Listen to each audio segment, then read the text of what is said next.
नमस्ते. आज आपले एक डोनर आहेत.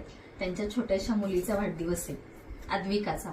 त्यानिमित्त आज सूर्योदयमधील आजी आजोबांसाठी आंब्याचा रस, पोळी म्हणजे चपाती असं खूप छान बेत आहे. मसाले भात, भजी, पापड, कुरडई असं छान बेत आहे. आणि पहिला सूर्योदयमधला आंब्याचा रस आहे. आपण आंबे बघूयात.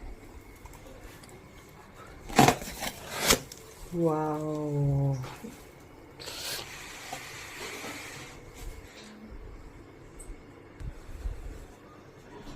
आपण रस करणार आहोत, त्याच्यासाठी आंबे टाकले पाण्यामध्ये.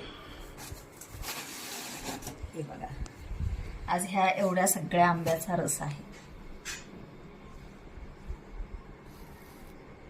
छान सगळे मस्त आंबे आहेत. थँक्यू.